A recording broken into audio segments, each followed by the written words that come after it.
السلام علیکم اسٹوڈنٹس، آج ہمارا ٹاپک ہے قانون اور روایات میں فرق۔ روایات اور رواجات یہ سیم ورڈ ہے، انگلش میں ان کو کنونشنز کہتے ہیں، ٹھیک ہے۔ ان کے درمیان ہم لوگ پہلے فرق دیکھ لیتے ہیں۔ برطانوی آئین میں رواجات یا روایات کو آئین کا حصہ تصور کیا جاتا ہے، لیکن رواجات آئینی قانون سے مماثلت نہیں رکھتے، یعنی رواجات اور آئینی قانون سملر نہیں ہیں۔ قانون اور رواجات میں تکنیکی حیثیت میں فرق ہے۔ عام شہریوں کے لیے ان دونوں میں فرق کرنا آسان کام نہیں ہے۔ صرف قانون کے ماہرین ہی ان دونوں کے درمیان فرق کو سمجھ سکتے ہیں۔ ان دونوں میں جو ڈفرینس ہے اس کا ہم یہاں ذکر کرتے ہیں۔ اس میں پہلے نمبر پہ رواج کے مقابلے میں قانون کا عام طور پہ احترام کیا جاتا ہے، کیونکہ قوانین ریاست کے اقتدار کا مظہر ہوتے ہیں، یعنی قوانین سے یہ ظاہر ہوتا ہے کہ ریاست کے پاس سوورنٹی ہے اور وہ اس کا استعمال کر رہی ہے، اس لیے ہر شخص پر ان کی پابندی لازمی ہوتی ہے۔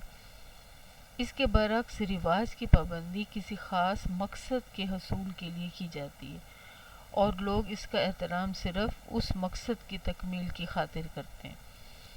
اسٹوڈنٹس، آپ کی بک میں بھی قانون اور رواجات میں فرق دیا ہوا ہے، اس کے ساتھ یہ پوائنٹس بھی شامل کر لیں۔ دوسرا اس میں جو فرق ہے وہ اس کے قوانین کے سمجھنے کے بارے میں کوئی مشکل نہیں ہوتی، یعنی ان کو سمجھنے میں، قوانین کو سمجھنے میں کسی بھی مشکل کا سامنا نہیں کرنا پڑتا، کیونکہ یہ تحریری شکل میں ہوتے ہیں، واضح ہوتے ہیں۔ اس کے برعکس جو دستوری روایات ہیں ان کی باقاعدہ تدوین نہیں کی جاتی، اس لیے ان کے مختلف مطالب متعین کیے جا سکتے ہیں۔ روایات کو صرف آئینی اخلاقیات کا نام دیا جا سکتا ہے۔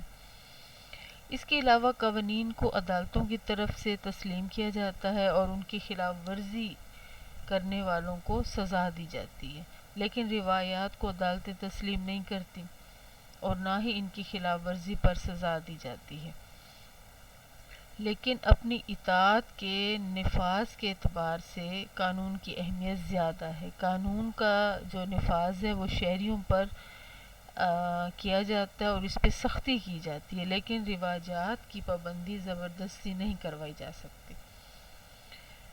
ایک اور فرق قانون اور رواجات میں وہ یہ ہے کہ قوانین کی تدوین کسی خاص وقت پر شعوری طور پہ کی جاتی ہے، ان کی نشو و نما نہیں ہوتی، بلکہ وہ اپنی جگہ ایک ہی حالت میں قائم رہتے ہیں۔ قانون میں اگر کوئی تبدیلی واقع ہوتی ہے تو وہ فوری طور پہ ہوتی ہے۔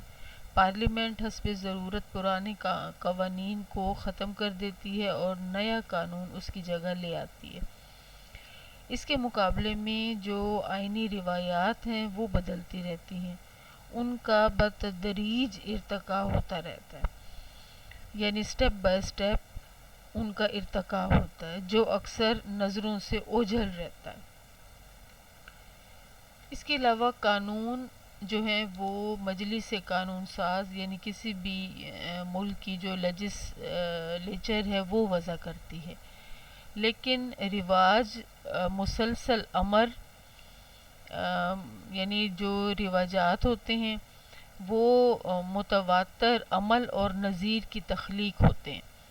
بعض اوقات دستوری روایات آئینی اصولوں کی حیثیت اختیار کر لیتے ہیں اور عملی طور پر کوئی ان کو نظر انداز کرنے کی جرات نہیں کر سکتا، اگرچہ قانونی طور پہ پارلیمنٹ اقتدار اعلیٰ کی مالک ہوتی ہے۔ اس کے علاوہ جو رواج ہیں اگرچہ خود قانون نہیں ہوتے لیکن قانون کی بنیاد ضرور ہوتے ہیں، یعنی اکثر قوانین رواجی عمل کو مد نظر رکھ کر بنائے جاتے ہیں۔ اس کے علاوہ قانون کے تحت کسی بھی رواج کو ختم کیا جا سکتا ہے، لیکن اس کے برعکس رواج کسی قانون کو ختم نہیں کر سکتا۔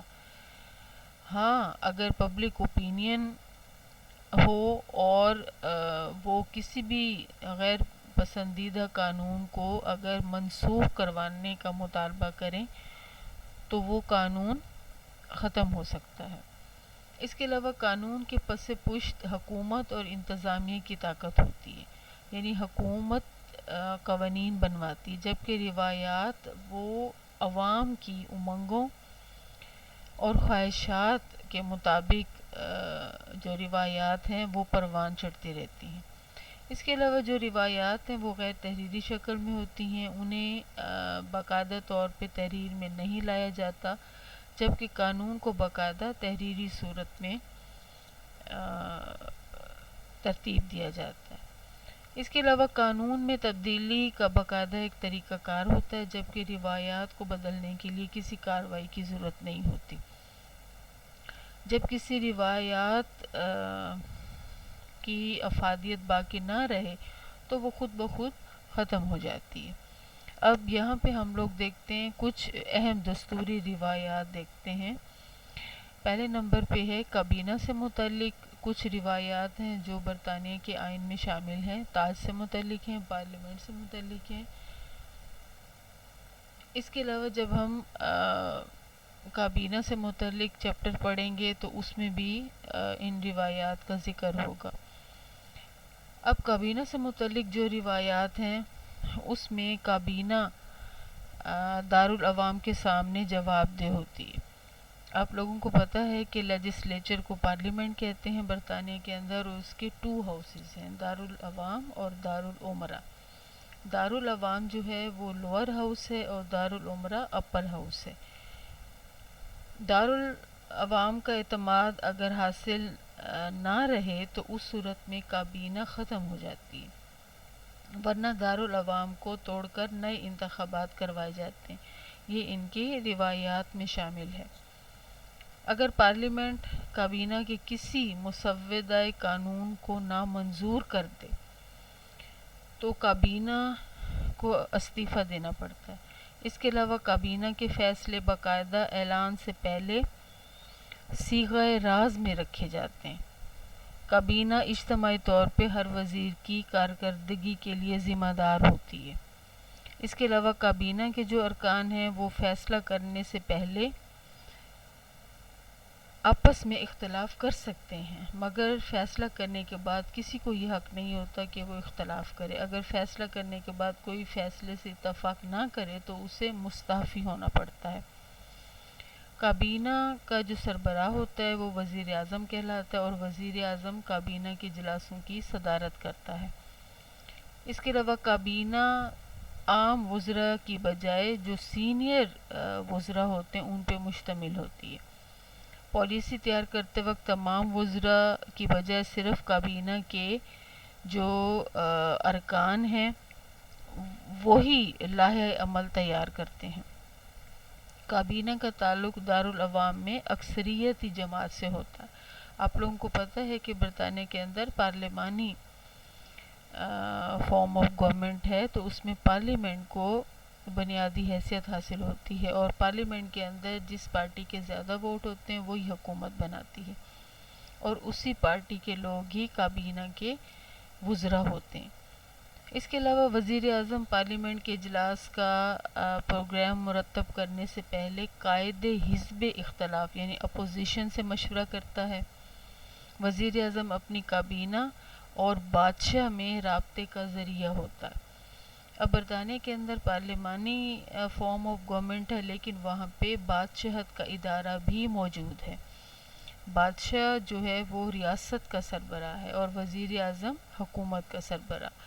پاکستان کے اندر بھی برطانوی آئین کی طرح ہی سسٹم رائج ہے، یعنی پاکستان کے اندر بھی پارلیمانی فارم آف گورنمنٹ ہے۔ اس کے علاوہ جب ایک وزیر اعظم اپنے عہدے سے ہٹ جاتا ہے تو وہ بادشاہ کو اپنے جانشین کا نام تجویز کرتا ہے۔ اس کے علاوہ پارلیمنٹ کی میعاد ختم ہونے سے پہلے وزیر اعظم بادشاہ کو پارلیمنٹ برخاست کرنے کا مشورہ دیتا ہے اور بادشاہ اس مشورے کو رد نہیں کرتا۔ دوسرے نمبر پہ تاج سے متعلق کچھ رواجات ہیں، یعنی تاج بادشاہ کو کہا جاتا ہے برطانیہ کے اندر۔ بادشاہ سال میں کم از کم ایک بار پارلیمنٹ کا اجلاس طلب کرتا ہے۔ بادشاہ پارلیمنٹ میں جو مسودات یعنی بل قانون بننے سے پہلے بل جو ہوتے ہیں ان کی منظوری کے بعد ہر صورت ان کی رسمی منظوری دینے کا پابند ہے۔ ٹھیک ہے، یعنی جو بادشاہ ہے وہ حق کے تنسیخ یا ویٹو استعمال نہیں کرتا۔ بادشاہ پارلیمنٹ میں اکثریتی پارٹی کے قائد کو وزارت بنانے کی دعوت دیتا ہے۔ کابینہ کے مشورے کے بغیر بادشاہ کوئی حکم نامہ جاری نہیں کرتا۔ اگر کابینہ بادشاہ کو پارلیمنٹ توڑنے کا مشورہ دے تو بادشاہ ہر صورت ایسے مشورے کی پابندی کرتا ہے۔ بادشاہ وزیر اعظم کے مشورے پر دارالعوام کے ارکان کو نامزد کرتا ہے۔ وزیر اعظم اور وزیر خزانہ کا انتخاب دارالعوام میں سے ہی کیا جاتا ہے۔ بادشاہ جو ہے وزیر اعظم بادشاہ کو اپنی کابینہ کے فیصلوں سے آگاہ رکھتا ہے۔ بادشاہ کابینہ کے اجلاس کی صدارت نہیں کرتا، وہ کابینہ کے فیصلوں کو منظور کرنے کا پابند ہوتا ہے۔ بادشاہ کے تمام خصوصی اختیارات کا استعمال وزراء کرتے ہیں۔ اس کے علاوہ تاج کے تمام ملازمین پر عام عدالتوں میں ہی مقدمہ چلایا جاتا ہے، جہاں عام شہریوں کے مقدمات کا فیصلہ ہوتا ہے۔ قانونی اعتبار سے بادشاہ مقتدر اعلیٰ ہوتا ہے، مگر سیاسی مقتدر اعلیٰ وزیر اعظم اور اس کی کابینہ ہوتے ہیں، لیکن عدالتیں سیاسی مقتدر اعلیٰ کی نہیں بلکہ قانونی مقتدر اعلیٰ کی بالادستی تسلیم کرتی ہیں۔ ابھی اقتدار اعلیٰ کی اقسام ہم لوگ تھرڈ ایئر میں پڑھ چکے ہیں۔ تیسرے نمبر پہ دیکھیں پارلیمنٹ سے متعلق کون کون سے رواجات ہیں کہ دارالعوام کا جو اسپیکر ہوتا ہے وہ سیاست سے الگ اور مکمل طور پر غیر جانبدار رہتا ہے، یعنی وہ حکومتی پارٹی کا اسپیکر ہوتا ہے لیکن وہ غیر جانبدار ہوتا ہے۔ اس نے پورے ایوان کے ساتھ اس کے جو بھی معاملات ہوتے ہیں وہ سیم ہوتے ہیں۔ اس کے علاوہ عام انتخابات میں کوئی سیاسی جماعت اسپیکر کے انتخابی حلقے سے اس کا مقابلہ نہیں کرتی اور اسے بلا مقابلہ منتخب ہونے دیا جاتا ہے۔ عام حالات میں دارالعوام میں اگر کسی مسودے پہ رائے شماری کروائی جائے تو اسپیکر اپنے ووٹ کا استعمال نہیں کرتا۔ اگر ووٹ برابر ہوں تو پھر اسپیکر فیصلے کے لیے اپنی رائے کا اظہار کرتا ہے۔ اس کے علاوہ مالیات سے متعلق جو مسودات ہوں وہ پہلے دارالعوام میں پیش ہوتے ہیں۔ اس کے علاوہ جو دارالعمرہ ہے اس کے عدالتی اجلاس میں صرف ماہرین قانون شرکت کرتے ہیں۔ پارلیمنٹ کا سال میں کم از کم ایک بار اجلاس ہوتا ہے۔ اس کے علاوہ دارالعوام میں مختلف کمیٹی سسٹم ہے اور ہر جماعت کو ایوان میں ان کی نشستوں کے تناسب سے نمائندگی دی جاتی ہے۔ اس کے علاوہ تاج برطانیہ جو ہے وہ پارلیمنٹ کے افتتاحی اجلاس سے خطاب کرتا ہے۔ اس کے علاوہ پارلیمنٹ کا سب سے برتر یعنی پارلیمنٹ سب سے برتر ادارہ ہے، اس کے منظور کردہ قوانین کو کسی عدالت میں چیلنج نہیں کیا جا سکتا۔ وزیر اعظم جو ہے وہ قائد حزب اختلاف یعنی اپوزیشن سے مشورے کے بعد ایوان کا پروگرام مرتب کرتا ہے۔ اس کے علاوہ پارلیمنٹ کے جو 2 ہاؤسز ہیں، ہر جو بل ہوتا ہے اس کی 3 اس کے سٹیجز ہوتے ہیں، یعنی اسے 3 مرتبہ ضروری کارروائی کے لیے ایوان کے سامنے پیش کیا جاتا ہے۔ جب ایوان میں حکومت کی جانب سے تقریر ہوتی ہے تو بعد میں اپوزیشن کو بھی تقریر کا موقع دیا جاتا ہے۔ ٹھیک ہے، آگے دیکھیں دستوری روایات پہ عمل کیوں ہوتا ہے۔ اب اس کی ڈفرینٹ پوائنٹ سے اس کو ہم ڈسکس کریں گے۔ دستوری روایات نہ تو قانون کی حیثیت رکھتی ہیں اور نہ ہی ان کی خلاف ورزی پہ کوئی عدالتی کارروائی ہو سکتی ہے۔ تو اس کے بعد یہ سوال پیدا ہوتا ہے کہ آخر کیا وجوہات ہیں کہ دستوری روایات پہ عمل ہوتا ہے۔ تو پہلا پوائنٹ دیکھیں، اس میں ہے قانون سے ٹکراؤ۔ اگر روایات کا احترام نہ کیا جائے تو ملکی قانون کے ساتھ روایات کی خلاف ورزی کرنے والوں کا ٹکراؤ پیدا ہو جاتا ہے۔ اس کا مطلب یہ ہے کہ اکثر روایات قانون کے ساتھ وابستہ ہیں اور ان کی خلاف ورزی سے ملکی نظام دھرم برہم ہو جاتا ہے۔ اب پارلیمنٹ کا سال میں کم از کم ایک اجلاس ضرور ہوتا ہے۔ اگر یہ اجلاس منعقد نہ ہو تو پارلیمنٹ کی منظوری کے بغیر حکومت نہ تو کوئی ٹیکس عائد کر سکتی ہے، ٹھیک ہے، اسی طرح نہ ہی کوئی بجٹ منظور ہو سکتا ہے۔ چنانچہ اس رواج کی پابندی نہ کرنے سے حکومت کے کام میں خلل پیدا ہوتا ہے اور وہ فرائض کی ادائیگی نہیں کر سکتی۔ تو اس حوالے سے جو سرکاری اہلکار ہیں ان کی قانونی حیثیت ختم ہو کے رہ جاتی ہے، ٹھیک ہے۔ اب وزارت جو ہے برطانوی کابینہ کے اندر جتنی بھی وزارتیں ہیں ان کو پارلیمنٹ کا اعتماد حاصل نہ رہے تو رواج کے مطابق وہ مستعفی ہو جاتی ہیں۔ اگر وزارت استعفیٰ نہ دے تو پارلیمنٹ کے ساتھ اس کا ٹکراؤ پیدا ہو جائے گا اور پارلیمنٹ کی اجازت کے بغیر نہ تو وہ کوئی ٹیکس عائد کر سکتی ہیں اور نہ حکومت کا کاروبار چلا سکتی ہیں، ٹھیک ہے۔ تو اسی طرح رواجات کی خلاف ورزی سے براہ راست قانون کے ساتھ تصادم پیدا ہوتا ہے۔ دوسرے نمبر پہ دیکھیں رائے عامہ کی طاقت، یعنی پاور آف پبلک اوپینین۔ اب پولیٹیکل سائنس کا اسکالر ہے لاول، اس کے مطابق دستوری روایات کا احترام اس لیے کیا جاتا ہے کہ لوگوں کی نظر میں انہیں مقدس اصولوں کی حیثیت حاصل ہے۔ برطانوی جو آئین ہے اس میں روایات کو ریڑھ کی ہڈی کی حیثیت حاصل ہے۔ برطانوی عوام کے لیے ان رواجات کی خلاف ورزی ناقابل برداشت ہے۔ وہ اپنی روایتی جو قدامت پسندی ہے اس کی وجہ سے ان کی اطاعت پہ مجبور ہیں۔